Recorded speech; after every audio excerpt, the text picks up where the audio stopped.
Bonjour à tous, bienvenue pour cette nouvelle vidéo de la série Paralogos consacrée aux lectures du dimanche, le troisième dimanche de l'Avent.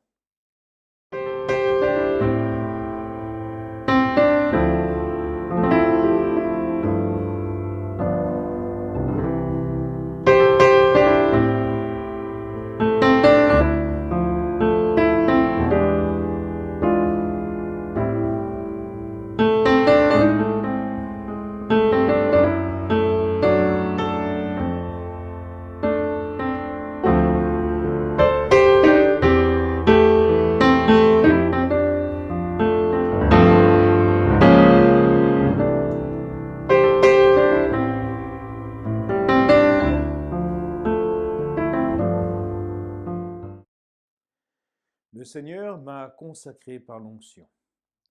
Cette première lecture, il faut l'avouer, contient une forte connotation par rapport au charisme du prophète. Et grâce à cette phrase, elle souligne l'origine du charisme du prophète. En effet, être prophète, ce n'est pas agir selon sa volonté, mais agir sur la motion de l'Esprit Saint qui pousse à aller de l'avant. C'est ce qui s'est passé d'ailleurs le jour de la Pentecôte, où les apôtres enfermés reçoivent l'Esprit Saint. Et à partir de ce moment-là, ils commencent à annoncer la bonne nouvelle au monde. Alors si cette bonne nouvelle doit être annoncée verbalement, elle doit également être annoncée aussi en acte de charité, proclamer que le Seigneur est bon et qu'il fait des bienfaits dans nos vies. Nous devons également aussi avoir cette sensibilité en tant que prophète, puisque c'est la mission de notre baptême, de pouvoir soulager les souffrances de ceux qui nous entourent. Le deuxième volet de cette première lecture est souligné par cette magnifique phrase. « Je tressaille de joie dans le Seigneur, mon âme exulte en mon Dieu. » En effet, comment ne pas penser au Magnificat de la Vierge Marie? Alors s'il est clair que la Vierge Marie a agi sous la motion de l'Esprit Saint, il faut avouer que ces paroles ne sont pas venues comme par enchantement à ses lèvres. Ainsi, les paroles du Magnificat qui apparaissent en tant que psaume sont avant tout une reprise des anciennes phrases de l'Ancien Testament, ce qui prouve que la Vierge Marie elle-même était pétrie de saintes écritures et qu'elle-même s'était bien imprégnée de la parole de Dieu. Au moment où elle prononce ce Magnificat, ce n'est ni plus ni moins la parole de Dieu qui rejaillit comme une prière. D'où vient cette joie qui est celle de la Vierge Marie et qui la pousse à reprendre ces mots?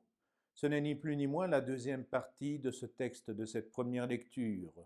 Couvert du manteau de la justice, comme une épouse. Et là, nous retrouvons en quelque sorte la grâce de ceux qui ont accueilli le Christ par la foi. C'est cette certitude que grâce à la foi et grâce au baptême dont nous allons parler un peu plus loin, le chrétien, le croyant, est sauvé. Il a accès à la vie éternelle et il obtient ainsi le pardon de toutes les fautes, de tous les péchés dont il est affublé. C'est donc en quelque sorte le chant des vainqueurs, de ceux qui sont quasiment sûrs, s'ils se montrent dignes, un jour de remporter cette victoire et de ressusciter avec le Christ. L'épouse n'est ni plus ni moins que l'Église, l'Église épouse du Christ, dont Marie est la parfaite image.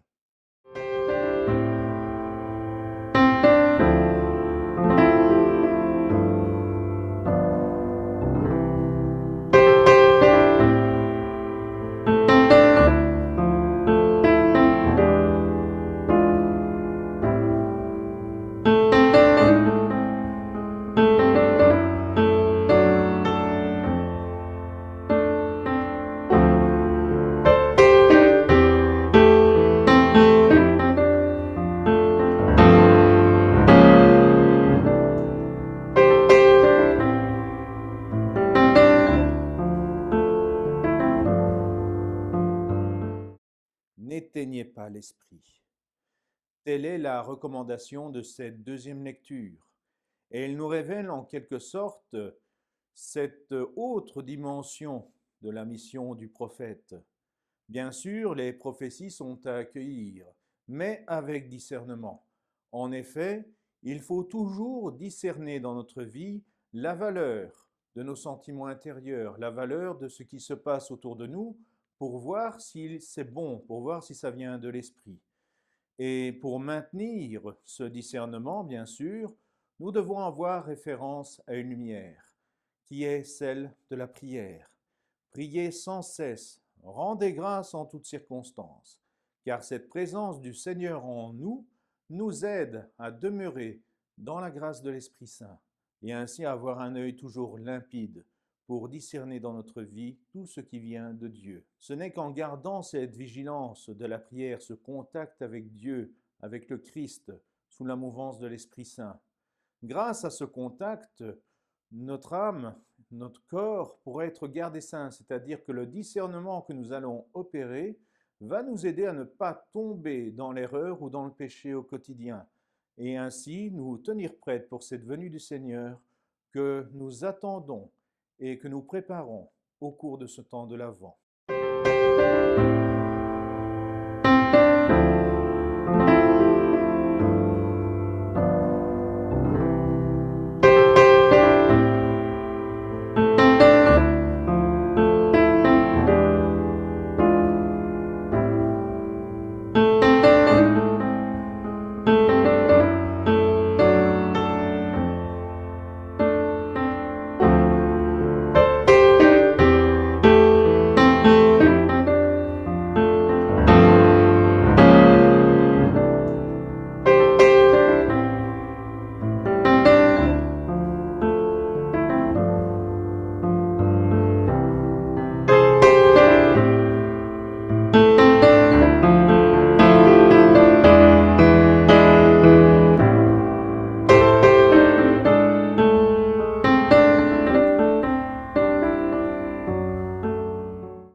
Ce texte nous redit que Jean le Baptiste a eu ce profond acte d'humilité qui est fondamental lorsque l'on veut être prophète et annoncer la bonne nouvelle. Cet homme n'était pas la lumière, mais était là pour rendre témoignage à la lumière. En effet, comme je le disais, le prophète, sous l'action de l'Esprit Saint, n'est jamais là pour ressembler à une lumière, mais il est là comme un diffuseur pour justement diffuser cette lumière pour que tous soient éclairés, éclairés non pas par sa propre sagesse, mais une sagesse qui le dépasse. Dans un texte d'évangile, nous savons que les Écritures ont révélé que Élie devait revenir annoncer la venue du Christ. Et Jésus l'affirme lui-même à un moment donné, Élie est déjà venu. Et il parle bien de Jean le Baptiste. Dans ce texte, nous voyons que Jean le Baptiste affirme qu'il ne l'est pas. Alors, quelle est cette explication? Élie serait-il ressuscité? Élie serait-il réincarné en Jean-Baptiste? Non, du tout. Il faut savoir que Jean le Baptiste ne remet ses pas dans ceux du prophète Élie. Il vient annoncer cette bonne nouvelle. Il est la voix qui vient crier dans le désert et qui demande que tout être humain puisse redresser sa route, préparer la venue du Seigneur. Ainsi, Jean-Baptiste apparaît comme la figure du prophète Élie, tout simplement parce qu'il remet ses pas dans les siens et reprend sa mission prophétique. Pourquoi baptises-tu si tu n'es pas le Christ, ni Élie, ni le prophète? Question intéressante et question que nous pouvons nous poser aujourd'hui. Pourquoi Jean le Baptiste baptise-t-il? Probablement qu'encore une fois, il a dû être inspiré par l'Esprit Saint. Et il devait avoir en son cœur ce désir de préparer cette venue du Christ et de lui offrir en quelque sorte déjà un premier baptême, qui serait le baptême d'engagement, celui du changement. D'un autre côté, le Christ, lui, va nous donner un second baptême, qui fera de nous des fils de Dieu. Ce baptême, c'est la source de notre véritable joie. Cette joie qui doit être communicative et propagée par la mission du prophète. Cette joie de croire que cette vieille angoisse de toute l'humanité, le fait que nous allons mourir un jour, est abolie et que grâce à ce baptême, grâce à la foi, grâce en le vivant, eh bien nous allons pouvoir dépasser la mort et vivre éternellement avec le Christ. Ce vieux problème de l'humanité, cette vieille angoisse, une fois résolue, doit mettre le chrétien en joie. En effet, si cette terrible fatalité de la mort a été vaincue, pourquoi faisons-nous des têtes d'enterrement? Beaucoup de philosophes se sont posé cette question, et ils ont jugé que la tête que les chrétiens faisaient est plus dommageable que leur raison de croire.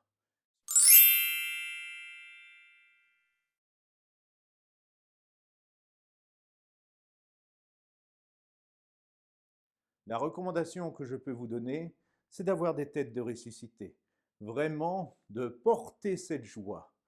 Veillons bien toujours dans notre quotidien à ce que personne ne reparte moins heureux quand nous rencontrons. Nous sommes là pour soulager le fardeau des gens, pour libérer les captifs, pour proclamer une année de bonheur, pour dire aux gens qu'il y aura des jours meilleurs. Et cela, c'est en quelque sorte la première lecture qui nous l'invite. À ce moment-là, nous serons de véritables prophètes. Deuxième façon de vivre cet évangile cette semaine, de vivre cette parole, c'est de nous remettre à notre juste place. C'est de nous poser la question de savoir si dans notre vie nous n'avons pas eu de temps en temps un rôle que nous n'avions pas. Contrairement à Jean-Baptiste, est-ce que je me suis pris pour la lumière, alors que je ne suis que le témoin de cette lumière? Nous pouvons également nous poser la question de savoir si dans nos vies nous avons toujours laissé place à l'Esprit Saint. Quelle est notre prière à l'Esprit Saint?